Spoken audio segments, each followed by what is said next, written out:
right, strap in, everybody, because this deep dive, this is a wild one. It really is. If you want to get Kanye West, like, from the beginning, from his rise to superstardom to, well, To now. to now, yeah, everything that's come after. All twists and turns. We got you covered. Yeah. We're going deep into this incredible biographical piece called Kanye West, from music legend to political outcast.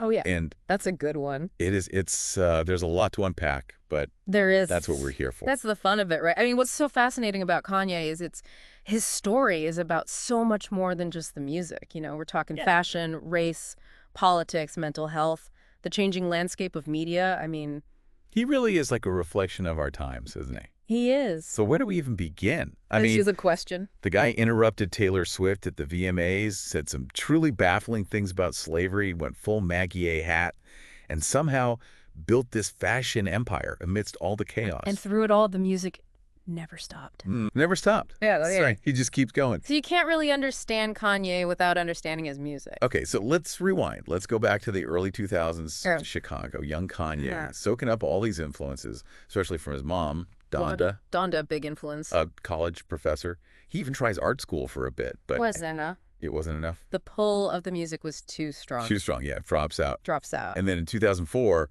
boom, the college dropout drops. Wins a Grammy, and it just changes the game entirely. It really does. I mean, this is where Kanye breaks the mold, right? I mean, hip-hop at the time, it was all about gangster rap, the hard exterior, the tough guy persona, you know. Yeah. Kanye comes in with this vulnerability, this willingness to talk about real stuff. Yeah. Faith, materialism, self-doubt, you know, like tracks like Jesus Walked and All Falls Down. Those were revolutionary for their time.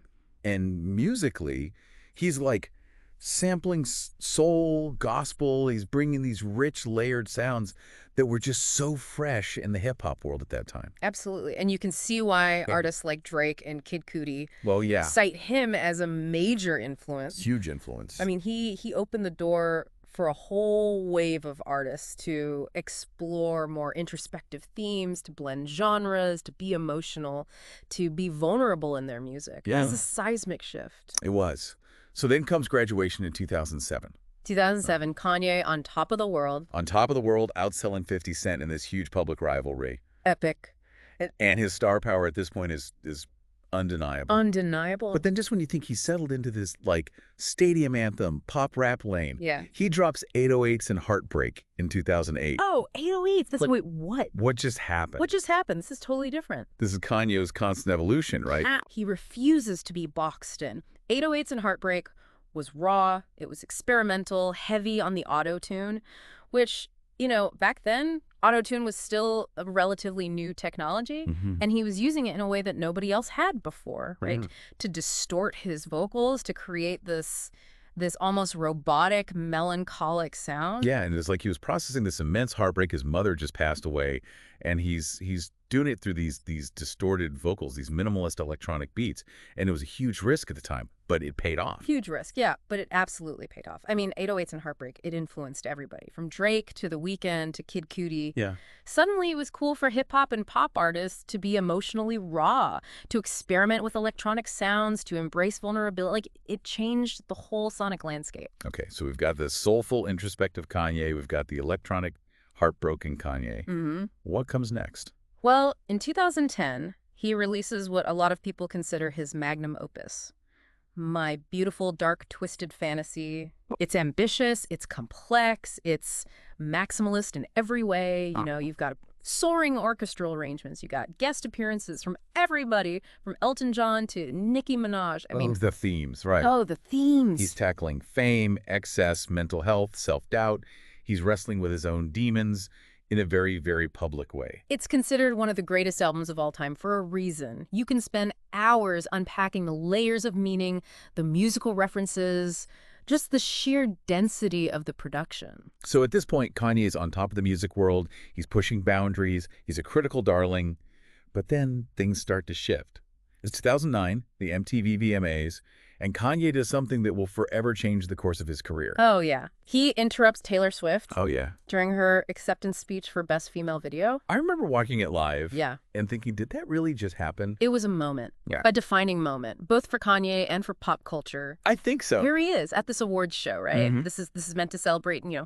The biggest names in music. Yeah, industry, yeah. And he hijacks the spotlight Yeah. to declare that Beyonce deserved to win. I mean, and it wasn't just a quick aside either. He, Oh, no. grabs the mic from Taylor Swift, a young rising star. Yeah, she was New on the scene. launches into this whole rant. It was awkward. Yeah. It was uncomfortable, and it immediately went viral. And it was like Yeah. instant meme. Instant meme, and this is kind of where that Kanye West Agent of Chaos narrative starts to take hold. Yeah, it's like this incident flips the switch, and then from this point on, his talent and his controversies become inseparable. It's true, although I will say, I mean, even before the VMA incident, Yeah. Kanye had a reputation for being outspoken, for pushing back against the establishment. That's true. I mean, he did call out George Bush on live TV during Hurricane Katrina, the relief efforts. Exactly. And So he already had that in him. There was that rebellious streak. That rebellious streak, yeah.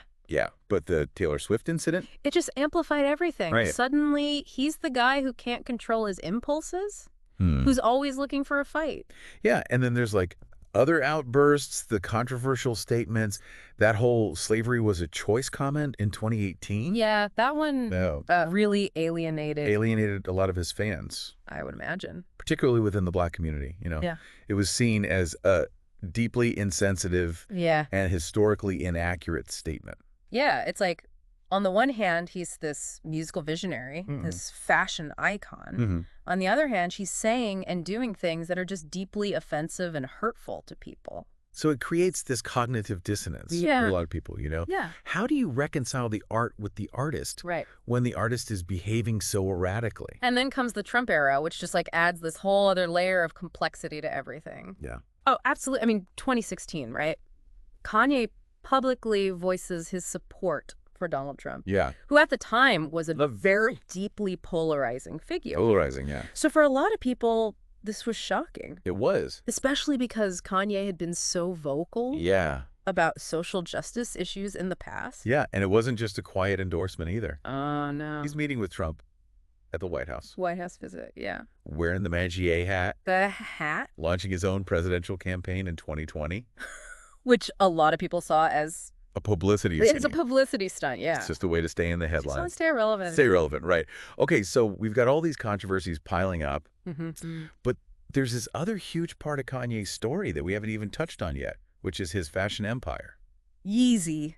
Yeezy, yeah. It's fascinating how he managed to build this incredibly successful brand amidst all the chaos. I mean, he had this partnership with Adidas. Powerhouse partnership. And every Yeezy release was just cultural phenomenon. This cultural phenomenon. People were camming out, reselling them for insane markups. Crazy. I mean, he understood scarcity and desire. You're right. The limited drops, the long lines. It wasn't just about the shoes anymore. It was about being in the club.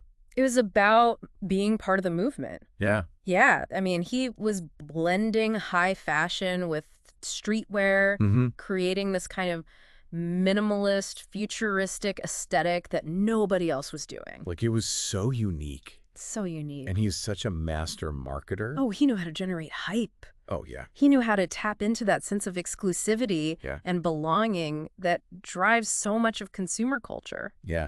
But then, just like with his music, just like with his public persona, the controversies. They seep in. Yeah. They start to seep into the fashion world. The public disagreements with Adidas, the increasingly erratic behavior, the outspoken political views, it all takes a toll. And in 2022, Adidas cuts ties. Yeah. After he makes a series of anti-Semitic remarks. Which was a major blow.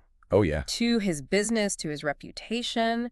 I mean, Yeezy was such a huge part of his identity, his success. I mean, it was almost like his whole world was starting to crumble around him. Yeah. And it's just a reminder, even the most talented, the most successful people can make choices that have devastating consequences. Oh, it's true. And it brings us to a question that has been swirling around Kanye for years, and that is his mental health. Yeah, he has been open about his struggles with bipolar disorder. Mm-hmm. There was that hospitalization back in 2016. It was a very public Yeah. struggle. It's very public. And it raises this question of, like, how much of Kanye's behavior Yeah. can be attributed to mental illness and how much is just, Kanye being Kanye. Kanye being Kanye. Yeah. Right. It's tough. It's not our place to diagnose him or anything. Of course. But his erratic behavior, the impulsive decisions, the extreme highs and lows, Yeah. they all point to someone who's really struggling. And it's a reminder that mental illness is a real issue. It is. A serious issue. Yeah. Even for people who seem to have it all. Right. And it really complicates the conversation around his actions. Yeah, right? it does. We can't just dismiss everything he says or does That's right. as a symptom of his illness. Right. But we also can't ignore the impact that mental health has on his choices. It's a very delicate balance, right? It is. I mean, we need to hold people accountable for their actions, but we also need to offer compassion and understanding Absolutely. when mental illness is a factor. And I think it's even more complicated when you factor in the just relentless pressure of fame. Absolutely. I mean, Kanye has always had this complicated relationship with the media, right? Yeah. He craves attention, he seeks validation, but he also lashes out against the very people who give him that attention. Yeah, he's constantly criticizing journalists. Getting into conflicts with paparazzi. It's like he needs that adversarial relationship to fuel his creativity, you know? Yeah, like it's part of his... It's a sense of self, almost. Yeah, and that's kind of where we see the toll that fame has taken on him, right?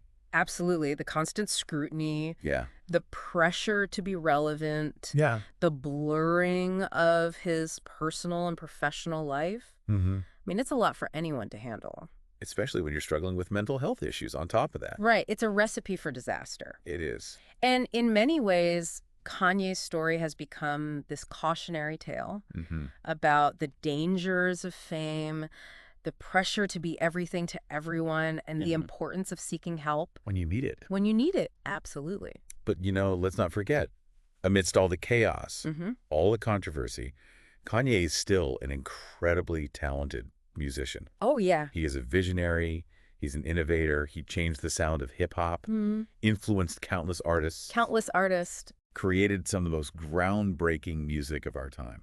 So the question becomes, Yeah. how do we reconcile the musical genius with the political firebrand, right? The fashion icon with the social media troll. I mean... That is the million-dollar question. That's the question. I mean, Kanye is a walking contradiction. He's brilliant. He's infuriating. Yeah. He's inspiring. He's destructive. He's all of those things at once. All at once. And that's what makes him so fascinating. Yeah. And frustrating, right? Yeah. I mean, he's a reflection of our times. I think so. A mirror to our own cultural anxieties. I think that's why we're all so drawn to him, I think so, yeah. We're drawn to his talent. We're repelled by his behavior. Yeah. We're constantly trying to make sense of it all. Yeah, it's like we can't look away even when we know we probably should. It's like a car crash, Yeah. You don't want to look, but you can't help yourself. But you have to, yeah. So where does that leave us? How do we even begin to make sense of Kanye West? Yeah, it's almost impossible to sum him up, right? Yeah. He's this bundle of contradictions, brilliant but flawed, visionary but self-destructive, a musical genius who seems determined to sabotage his own legacy. It's true. And his story, it's not over. It's still unfolding. Exactly. What happens next for Kanye West? Who knows? How will history judge him?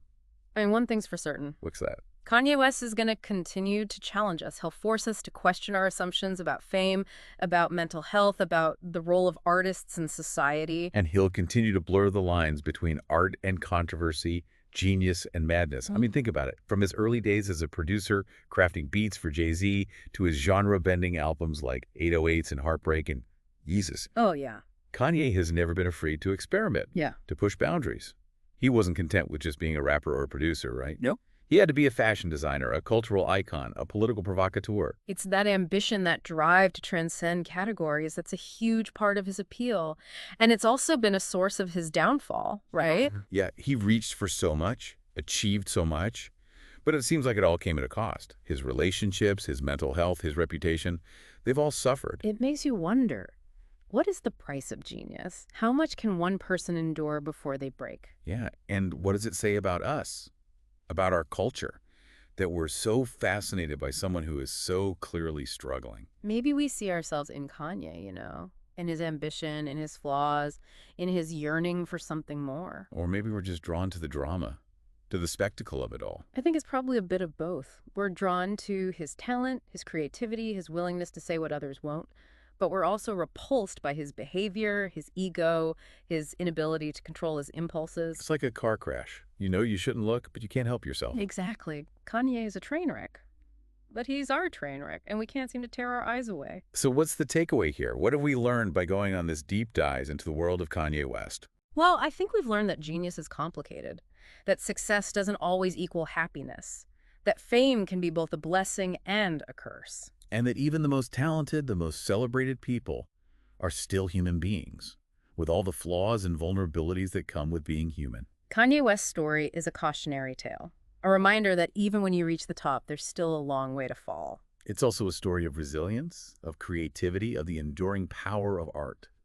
Even amidst all the chaos and controversy, Kanye's music continues to move us, to inspire us, to challenge us. So maybe the final verdict on Kanye West isn't ours to give. Maybe it's up to history to decide his place in the cultural landscape. But one thing's for sure, Kanye West is a force of nature, and his impact on music, on fashion, on our collective consciousness will be felt for generations to come. His story is a reminder that the human experience is messy, that there are no easy answers, and that sometimes the most important questions are the ones we can't answer. So what do you think?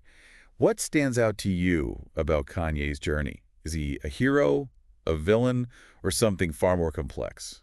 Let us know your thoughts. Thanks for joining us on this deep dive. It's been a wild ride. Until next time, keep diving deep.